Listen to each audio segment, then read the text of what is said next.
ఐటీలో ఎంట్రీ కావాలా? Trainee software engineer గా అజా కోడింగ్ ట్యూటర్ లో 2 వీక్స్ ట్రయల్ పీరియడ్ లో వెంటనే చేరండి. నమస్కారం ప్రియా చౌదరి గారు. మన వీడియోస్ కింద ఒక మహిళ మెసేజ్ పెట్టడం జరిగిందండి. సెకండ్ మ్యారేజ్ చేసుకున్నారు, ప్రేమతోటి చేసుకున్నాను, దాని తర్వాత ఆయన పోయారు. పోయిన తర్వాత మా అక్క వాళ్ళ ఇంటికి వెళ్ళాను. అంటే ఫస్ట్ వైఫ్ ఉంటారు కదా, కనీసం నన్ను ఆయన చనిపోయినప్పుడు చూడడానికి కూడా రానివ్వలేదు. ఎప్పుడు నా కొడుకు పెద్దవాడయ్యాడు, పెళ్ళికి పిలుద్దామన్నా కూడా రావట్లేదు. వాళ్ళు ఐడెంటిటీ లేదని చెప్పేసి మా అబ్బాయి కూడా నా మీద అంటే ఈ విధంగా ఎందుకు చేసావని ప్రతిసారి ఇంట్లో గొడవకు దిగుతున్నాడు. ఏం చేయాలో అర్థం కావట్లేదని చెప్పేసి మెసేజ్ పెట్టాను. ఈ సిచ్యువేషన్ నుంచి ఓవర్కమ్ అవ్వలేకపోతున్నాను, నా కొడుక్కి సర్ది చెప్పుకోలేకపోతున్నాను అని చెప్పేసి మెసేజ్ పెట్టడం జరిగింది. ఇటువంటి ఇన్సిడెంట్స్ని ఏ విధంగా తీసుకోవచ్చు అంటారండి? అంటే మీరు ఏం చెప్తారు? రీసెంట్గా ఒక సినిమా బ్లాక్ బస్టర్ మూవీ ఒకటి వచ్చింది కదా, పుష్ప సేమ్ స్టోరీ కదా అది. అది చూసినప్పుడు చాలా బాగా కొన్ని అంశాలు నాగరాజు గారు, ఎవరు కూడా ఒక వ్యక్తికి ఒక వ్యక్తి ఉండంగా, ఒక భార్య ఉండంగా ఇంకొక భార్యగా వెళ్ళాలని ఏ ఆడది కోరుకోదు. అవును, కోరుకోదు. అట్లా కోరుకున్న వాళ్ళు ఎవరైనా ఉంటే వాళ్ళ గురించి నాకు సంబంధం లేదు. కానీ చాలా వరకు కూడా జరిగేది ఏంటంటే, ఎంత లీనియన్స్గా, ఎంత వాళ్ళ గురించి చులకనగా సమాజం మాట్లాడుతుంది, బంధువులు మాట్లాడతారు, అలాగే ఫ్రెండ్స్ మాట్లాడతారు. అండ్ అగైన్ పుట్టిన పిల్లలు కూడా వాళ్ళని అదే విషయంలో ఇచ్చేస్తారు. అవును, ప్రతి ఒక్కళ్ళు ఆడదాన్ని బ్లేమ్ చేస్తారు, టార్గెట్ చేస్తారు, బ్లేమ్ చేస్తారు, టార్గెట్ చేస్తారు. బట్ ఇక్కడ నేను అనేది ఏంటంటే, ఏ ఆడది కూడా సెకండ్ ప్లేసో, థర్డ్ ప్లేసో, ఫోర్త్ ప్లేసో కోరుకోదు సార్. ఎప్పుడు నెంబర్ 1లోనే ఉండాలనుకుంటుంది. కానీ ఆ ఆడదాన్ని సెకండ్ ప్లేస్కో, థర్డ్ ప్లేస్కో, ఫోర్త్ ప్లేస్కో తీసుకొచ్చినటువంటి మగవాడి పాత్ర ఇక్కడ ఎంత ఉందనేది మనం ఆలోచించకపోవడం అనేది శోచనీయం. ఏ విధంగా అంటారండి నాగరాజు గారు? ఇప్పుడు ఒక చిన్న సంఘటనతోటి ఒక ఆడపిల్లతో మాట్లాడాలంటేనే 100 స్కెచ్లు వేస్తాడు వీడు. అవును, అవునా? 100 స్కెచ్లు పక్కింటి ఆడపిల్లతో మాట్లాడాలంటేనో, ఎదురింటి ఆడపిల్లతో మాట్లాడాలంటేనో, క్లాస్మేట్తో మాట్లాడాలంటేనో, లేకపోతే ఇంకా దేంట్లోనో వాడు ఆడని అబద్ధం ఉండదు, వాడు వేయని వేషం ఉండదు, వాడు చిత్రీకరించని సంఘటనలు ఉండవు. ఇవన్నీ దేనికోసము తాపత్రయం దేనికోసం పడతాడు? ఆ ఉమెన్ని తన వైపుకి, ఆ పర్సన్ని తన వైపుకి తిప్పుకోవడం కోసం, అట్రాక్ట్ చేసుకోవడం కోసము. ఒక ప్రేమలో ఇన్ని వేషాలు మనం వేస్తాం, లేదా పలకరించడానికి వేస్తాం. ప్రేమించడానికి ఇంకా చెప్పనే అక్కర్లేదు. అలాంటిది ఒక పెళ్లి చేసుకొని ఆ ప్రబుద్ధుడు ఇంకో పెళ్లికి వెళ్ళడానికి వీడు ఎంత డ్రాఫ్ట్ ప్రిపేర్ చేసుకొని ఉంటాడండి జీవితంలో, చెప్పండి. వాడు ఎన్ని స్టోరీలు చెప్పుండి ఉండాలి ఆవిడికి, మొదటి వైఫ్ మీద కానివ్వండి, మొదటి జీవితం మీద కానివ్వండి. చాలా మందికి మొదటి జీవితాలు, మొదటి వైఫ్లో ఘోరంగా ఉన్న జీవితాలు కూడా ఉన్నాయి, అవి నేను కాదని అనట్లేదు. కానీ ఆ సెకండ్ ప్లేస్లోకి ఒక ఆడదాన్ని వీడు ఇన్వైట్ చేయడానికి కానీ, వీడు తీసుకొచ్చి కూర్చోపెట్టడానికి కానీ, సమాజంలో, సంఘంలో ఒక గౌరవం ఇవ్వకుండా హిడన్గా పెట్టి వాడు మహారాజులాగా నడిపేస్తూ ఉంటాడు. అవును, ఓకే. ఇక్కడ సమాజం ఏంటంటే, అబద్ధాలు ఆడిన వాడిని కానీ, అక్కడ తప్పు చేసినటువంటి వాడిని కానీ, కేవలం మగాడు అనేటటువంటి ఒక మాటతోటి వాడిని తీసి పక్కన పెట్టి, ఎవడైతే విక్టిమ్ ఉన్నారో వాళ్ళు టార్గెట్ అవ్వడం అనేది శోచనీయం అండి. ఇక్కడ సమాజానికి పనిపాట లేదండి. కాబట్టి ఎందుకంటే ఆశమ్మకి పోషమ్మకి ఏంటి అని అంటే, పొద్దున్నే లెగిస్తే తిన్నది అరగాలి కదా, మొగుడు సంపాదించుకొచ్చింది.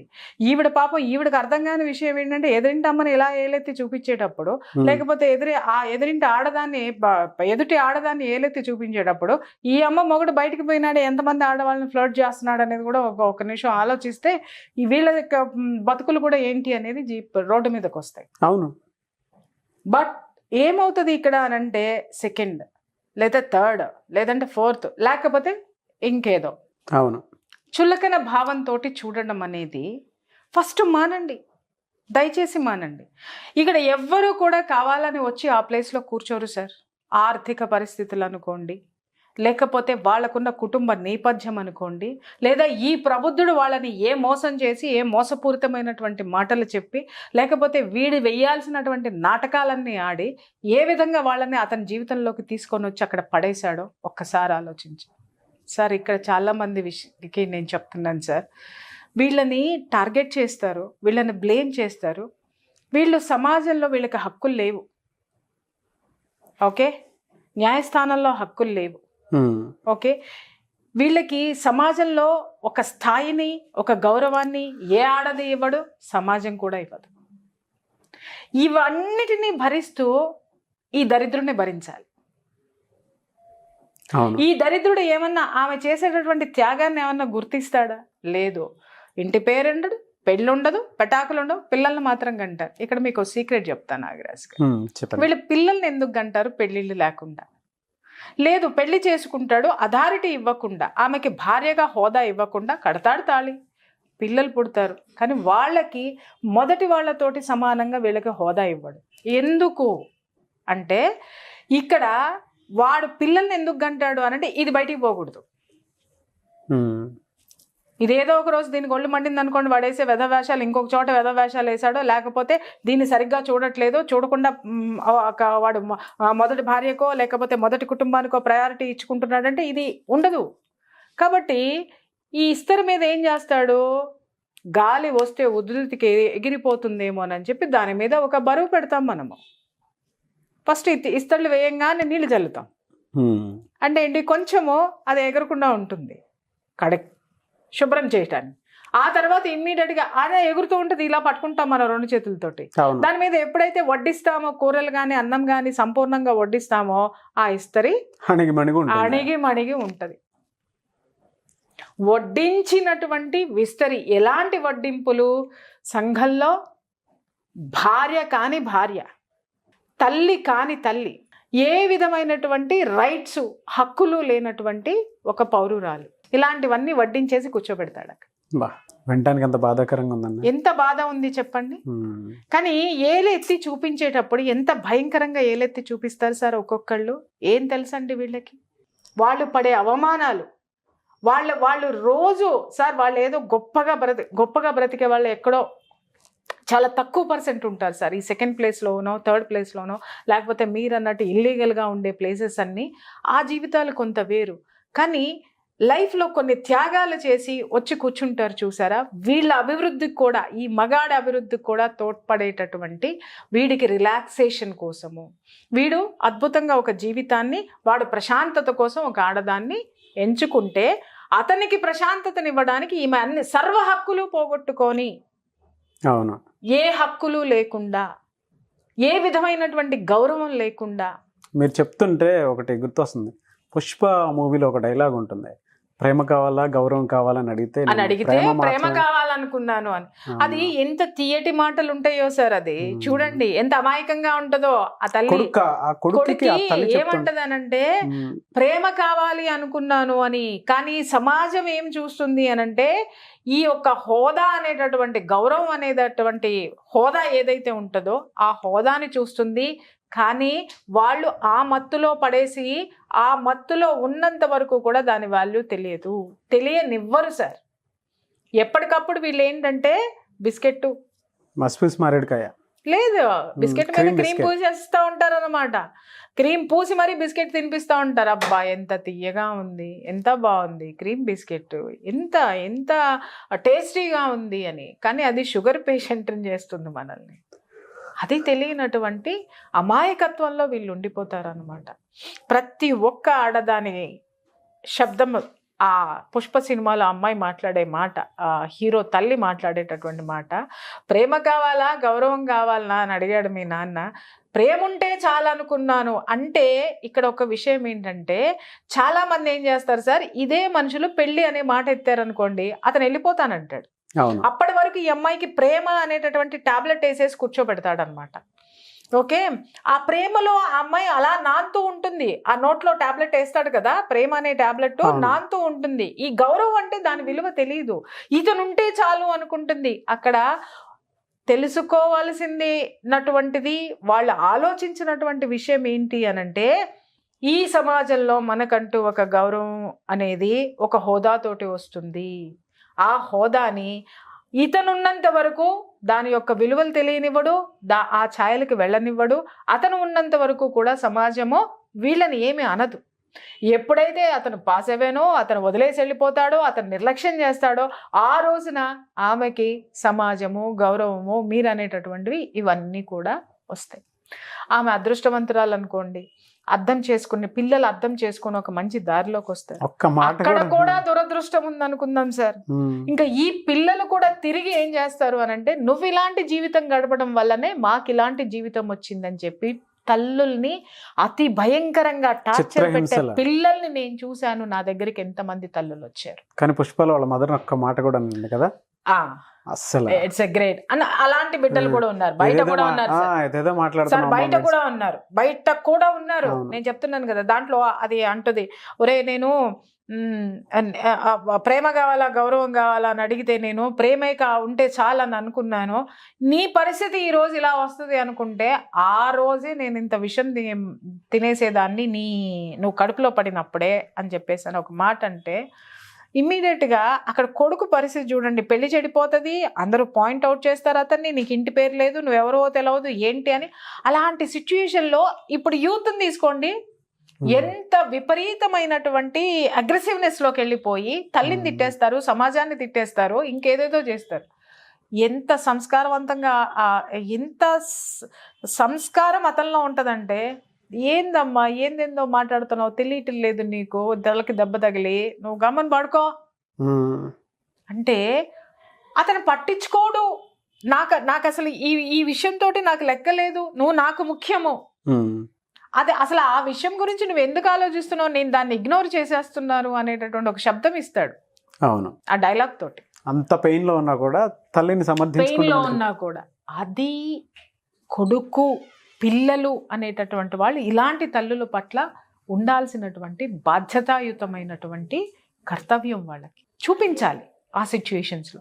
అప్పుడు మాత్రమే మీకు సమాజంలో ఒక హోదా దొరుకుతుంది, ఒక మంచి దొరుకుతుంది. ఎప్పుడైనా సరే మనం ఎప్పుడు కూడా నాగరాజు గారు, ప్రపంచం మమ్మల్ని ఇలా చూసింది కాబట్టి, మా నాన్న ఇలా చేశాడు కాబట్టి, మమ్మీ ఇలా చేసింది కాబట్టి మేము ఇలా ఉన్నామనడం అనేది తప్పు. ఎందుకు అనంటే నీ తండ్రి వెధవ. ఇక్కడ మనం ఇవాళ ఒక సినిమాలలో చూస్తున్నాం సార్, బయట ఎన్ని జీవితాలు ఉన్నాయి. వాళ్ళు ఇంట్లో గయ్యాలి పెళ్ళామే ఉంటది సార్, లేకపోతే ఇంకెక్కడో బయట ఇంట్లో అన్ని విధాలుగా అణిమణి ఉన్న భార్య ఉన్నా కూడా బయట ఉండే అందం నచ్చుతుంది సార్. వీడేం చేస్తాడు ఇక్కడ అసలు వాడికి అంటే ఎప్పుడైనా సరే చూడండి నాగరాజు గారు, మన ఎదుటి మనిషిని నమ్మించాలి అని అంటే ఎంత గొప్ప పకడ్బందీగా ప్లాన్ చేసుకుంటాము. నమ్మాలి కదా, ఏ సిచ్యుయేషన్స్ చెప్తే నమ్ముతారో, ఏ పరిస్థితులు అయితే ఉంటాయో ఎదుటి వాడి బలహీనతల్ని బాగా గమనించి మనం నమ్మించగలుగుతాం, బలహీనత మీద దెబ్బ కొడతాం. అలాగా ఈ మగవాళ్ళు ఏం చేస్తారు సార్, వాళ్ళ సుఖం కోసము, శారీరక సుఖం కోసము, వాళ్ళకి మనశ్శాంతి కావాలి, లేకపోతే ప్రశాంతత కావాలి, ఇంకొక ఇల్లు కావాలి అంటే ఇక్కడ ఉండలేరు, లేకపోతే ఇంకొక ఆమె కూడా కావాలి. సో కాబట్టి వీళ్ళు ఏం చేస్తారు, అక్కడ వేయాల్సినటువంటివన్నీ, పుయ్యాల్సినటువంటి క్రీములన్నీ పూసేసి కూర్చుంటారు. చెప్పాల్సినటువంటి మాటలన్నీ తీపి మాటలన్నీ చెప్పేసేసి కూర్చుంటే భ్రమలో ఉండిపోతారు. అదే ప్రేమ అనుకుంటారు, అదే ఇది అనుకుంటారు. వాళ్ళు ఉన్నంత వరకు ప్రపంచాన్ని వీళ్ళ దగ్గరికి రానివ్వరు సార్. వాళ్ళు వెళ్ళిపోతేనో, వాళ్ళు విడిపోతేనో, వాళ్ళు వదిలేస్తేనో అప్పుడు ప్రపంచం వీళ్ళకి పరిచయమైన రోజున ఉంటుంది చూడండి సార్. అప్పుడు చూస్తుంది ఈ ఆడది ప్రపంచాన్ని. అది జీర్ణించుకోవటం కానీ, తట్టుకోవటం కానీ, ప్రపంచాన్ని ఫేస్ చేయటం కానీ ఎంత ఛాలెంజో తెలుసా మీకు? ఎంతమంది నుంచి ఎన్ని ఫేస్ చేయాల్సి వస్తుంది సార్. సొంత ఇంట్లో నిజంగా చనిపోయినా, లేకపోతే వాడు వదిలేసి వెళ్ళినా ఇంట్లో ఉన్న కుక్క కూడా ఎదురు తిరుగుతుంది సార్. కుక్క కూడా ఎదురు తిరుగుద్ది ఆడదానికి. ఇలాంటి సిచ్యుయేషన్స్లో వాస్తవాల్ని తెలుసుకొని ఏ ఆడదైతే ఆత్మధైర్యంతో ఆ వాస్తవాన్ని గమనించి first she should accept that. ఎవరైతే ఫస్ట్ వాస్తవాన్ని అంగీకరించాలి. వాస్తవాన్ని అంగీకరించటం అంటే ఏంటి, ఆ సినిమాలో తండ్రి శవం వెళ్తూ ఉంటే కొడుక్కి భుజాల మీద ఎక్కించుకొని చూపిస్తుంది చూసారా తండ్రి శవాన్ని, జనం మధ్యలో నిలబెట్టి, అదిగోరా నీ తండ్రి శవం అంటే వాడిని చూడనివ్వరు, సమాజం పట్టించుకోదు. బంధువులు పట్టించుకోరు, ఈడ్చి అవతల పారేస్తారు. తనేంటో తెలియదు, కనీసం వాడికి తండ్రిని చూసేటటువంటి అదృష్టం లేదు. ఎప్పుడైతే కొడుకుని తన భుజాల మీద ఎక్కించి తండ్రిని చూపిస్తుందో ఆ వాస్తవం ఆ క్షణం నుంచి గమనించాలి, వీడి యొక్క బాధ్యత నా భుజాల మీద ఉంది. నేను ఈ జీవితం, మిగిలిన జీవితం అంతా కూడా నేను ఇదే భుజం మీద మొయ్యాలి అనేటటువంటి వాస్తవాన్ని ఏ ఆడదైతే గ్రహిస్తుందో, యాక్సెప్ట్ చేస్తుందో, ఒప్పుకుంటుందో, ఆ ఆడది నిజంగా చెప్తున్నాను సార్, దున్నుద్ది సార్ జీవితాన్ని. ఆత్మధైర్యంతో ముందుకు తీసుకెళ్తుంది, ఆత్మవిశ్వాసంతో ముందుకు అడిగేసి బిడ్డల్ని అద్భుతంగా పెంచి పెద్ద చేస్తుంది. ఎప్పుడైతే మనం వాస్తవాన్ని అంగీకరిస్తామో దానికి తోడు ఆ చుట్టూ ఉన్నటువంటి సిచ్యుయేషన్స్ని అవగాహన చేసుకున్న అప్పుడు మాత్రమే మనం కళ్ళు తెరుస్తాం అన్నమాట. ఓ వీడు ఇలా ఉన్నాడా, ఓ నా పరిస్థితి ఇలా ఉందా, ఇప్పుడు నేనేం చేసి బ్రతకాలి, నేను నా బిడ్డల్ని ఎలా పెంచాలి, ఈ సమాజానికి నేను ఎలా ప్రజెంట్ చేయాలి అనేటటువంటి వాస్తవం కూడా ఆ సిచ్యుయేషన్ నుంచే వీళ్ళకి రావాలి. వస్తుంది. చాలామంది సింగిల్ పేరెంట్స్ ఎంతమంది ఛాలెంజింగ్గా బిడ్డల్ని అద్భుతంగా పెంచుతున్నారు తెలుసా? అవునండి. కొంతమంది మొన్న కూడా నేను ఒక మెసేజ్ మీరు నాకు పంపించారు, నేను చూసాను. నేను సింగిల్ పేరెంట్ అండి, నేను చాలా కష్టపడి బిజినెస్ ని డెవలప్ చేస్తే నా కొడుకు నన్ను అనరాని మాటలు అనుకుంటూ నన్ను ఇలా చేస్తున్నాడు. అంటే అక్కడ సొంత భార్య, అంటే ఒకటే భార్య, ఈవెన్ ఆమె కూడా ఈ పిల్లలతోటి ఇలా ఫేస్ చేస్తుందంటే ఇంకా రెండో వాళ్ళ పరిస్థితి, మూడో వాళ్ళ పరిస్థితి, నాలుగో వాళ్ళ పరిస్థితి ఏంటండి? అది ఇంకెంత ఘోరంగా ఉంటుంది చెప్పండి. ఈ సిచ్యుయేషన్లో ఎప్పుడైనా సరే చచ్చేంత వరకు మనకంటూ కొన్ని హక్కులు ఉంటాయి నాగరాజు గారు. ఆ హక్కుల్ని మనం ఎప్పుడూ కూడా ఎదుటివాడి చేతికి ఇచ్చేయద్దు. మన పగ్గాల్ని ఏ రోజునూ కూడా ఎదుటివాడి చేతికి ఇవ్వద్దు. మనం గారాబంతోటో, లేకపోతే మనం ఏం చెయ్యలేమనో, లేకపోతే మన జీవితానికి వీళ్ళు మాత్రమే ఉన్నారు ఇంకెవరు లేరు అనేటటువంటి ఒక బలహీనమైనటువంటి ఆలోచనలతోటి మన పగ్గాలను ఎప్పుడైతే మన పిల్లల చేతికి మొత్తం ఇచ్చేస్తామో ఆ రోజు ఆల్రెడీ వాడి ఇష్టం వచ్చినట్టు తీసుకెళ్తాడు మనల్ని. అవును. చచ్చేదాకా పగ్గం మన చేతిలోనే ఉండాలి, ఆ గుర్రం మనం చెప్పినట్టే ఉండాలి, ఆ గుర్రమే మన జీవితం. మీరు చెప్పింది బాగానే ఉందండి, కానీ కొంతమంది ఆస్తులే రాయించుకుంటారు కదా డైరెక్ట్గా. ఇది దరిద్రం అంటాను. ఫ్యామిలీ మొత్తాన్ని నాశనం చేసేలా చేస్తారు కదా. మరి నేను ఇప్పుడు మాట్లాడి నేను స్టార్టింగ్ లో ఒకటే మాట అన్నాను. ఏమని అన్నాను? మోసగించబడిన ఆడదాని గురించి మాట్లాడుతున్నాను. అవును అవును. మోసం చేయడానికి వచ్చిన ఆడదది. ఆస్తులు రాయించేసుకునేది, బ్లాక్ మెయిల్ చేసేది, లేకపోతే జీవితాన్ని భ్రష్టు పట్టించి రోడ్డు మీదకి లాగే వాళ్ళు, వాళ్ళని ఆడవాళ్ళు అనరు, వాళ్ళని రెండో భార్య అనరు, వాళ్ళని మూడో భార్య అనరు, వాళ్ళకు ఒక ప్రత్యేకమైన పేరు ఉంటుంది. కాబట్టి వాళ్ళని మనం ఈ ఘాట్లోకి తీసుకొచ్చి కట్టడానికి, ఈ ఘాట్లో కట్టకండి, ఈ జోన్ లోకి తీసుకురాకండి. వాటికి అవి ఒక స్పెషల్ క్యారెక్టర్స్ అన్నమాట. అంటే అవి పుట్టేదే అందుకే పుడతాయి. అవి ఆ జీవితంలో ఒక విలువ లేకుండా బ్రతుకుతాయి. విలువ లేనటువంటి జీవితాలు, ఒక సరి కానటువంటి జీవన విధానంలో ఉన్నటువంటి ఒక సెక్టర్ ఆఫ్ మాఫియా. 100% చెప్తాను, ఒక సెక్టర్ ఆఫ్ మాఫియా. వీళ్ళంతా కూడా ఇలాంటి వాళ్ళందరూ పిక్కల మీద కత్తులు పెట్టి బ్లాక్ మెయిల్ చేసి ఆస్తులు రాయించుకునేది. ఇక్కడ మీరు అంటున్నారు నాగరాజు గారు ఆస్తులు రాయించుకుంటే అని. నాకు తెలిసి ఇలాంటి సంఘటనలు ఉన్నప్పుడు రెండో పెళ్లి చేసుకున్నాడని వీడిని బ్లాక్ మెయిల్ చేసి మొదటాళ్ళు మొత్తం ఆస్తులు మొత్తం రాసుకొని వీడిని రోడ్డు మీదకి నెట్టేసి ఆ అమ్మాయి ఆస్తులు, రెండో ఆవిడ ఆస్తులు కూడా రాయించుకున్నటువంటి మహాఘనులు మొదటి భార్యల్ని నేను చూపిస్తాను. అవునండి. అంటే ఎటువంటి క్యారెక్టర్స్, ఎందుకంటే వీళ్ళ వెనక తల్లులు ఆడిస్తారు సార్ నాటకాలు. మీకు విషయం తెలుసా? కూతుళ్ళ జీవితాలు కూడా నాశనం చేయడమే కాక ఈ తల్లులు కూడా కూతుళ్ళకి సపోర్ట్ పలుకుంటూ వాళ్ళ జీవితాలు నాశనం చేయక వచ్చిన ఆడదాని జీవితం కూడా నాశనం చేసి పడేస్తారు. అంటే వీడి ఆస్తి కావాలి, వచ్చిన దాని ఆస్తి కూడా కావాలి. ఇలా పీక్కుని తిన్న రాబందుల గురించి కూడా నాకు తెలుసు. 100% అండి ఉన్నారు. నేను చూపిస్తా. పంచాయతీలు నేను చేసినవి ఉన్నాయి, ఫేస్ చేసినవి ఉన్నాయి. దాంట్లో నుంచి బయటికి తీసుకురావడానికి అబో చాలా చేతులు కాల్చుకున్నవి కూడా ఉన్నాయి. కాబట్టి ఏది ఏమైనా సరే నాగరాజు గారు, మనం ఎప్పుడూ కూడా ఒకసారి జీవితంలో మనకి తెలుసో తెలియకో ఒక పొరపాటు అనేది జరిగిపోయింది అనుకుందాం, సాధ్యమైనంత వరకు దాన్ని నిలబెట్టుకునే ప్రయత్నం చేయాలి. అది ఏ విధంగానైనా మృత్యు రూపంలోనో, లేకపోతే విడాకుల రూపంలోనో, లేకపోతే ఇంకా వేర్పాటు రూపంలోనో అది సెపరేట్ అయిపోయింది అనుకుందాం. కానీ మనం మిగిలే ఉన్నాక మన వ్యక్తిత్వం మనతోటే ఉంది కదా. సో ఎప్పుడైతే నీ గౌరవాన్ని నువ్వు నిలబెట్టుకునేటటువంటి ప్రయత్నంలో నువ్వు ముందుకు అడుగు వేస్తావో, చాణక్యుడు ఎప్పుడో ఒక మాట చెప్తాడు, ఏంటి అనంటే సమాజాన్ని నీతో అనుసంధానం చేసుకో. సమాజానికి ఎప్పుడు నీతో పని ఉండాలి. అలా ఉన్నంత వరకు యు ఆర్ ద కింగ్. అవును, నిన్ను ఎవడో కొట్టలేడు. సమాజం ఎప్పుడు నీకు దాసోహం అంటది. సమాజం ఎప్పుడు నీకు తోడుంటుంది.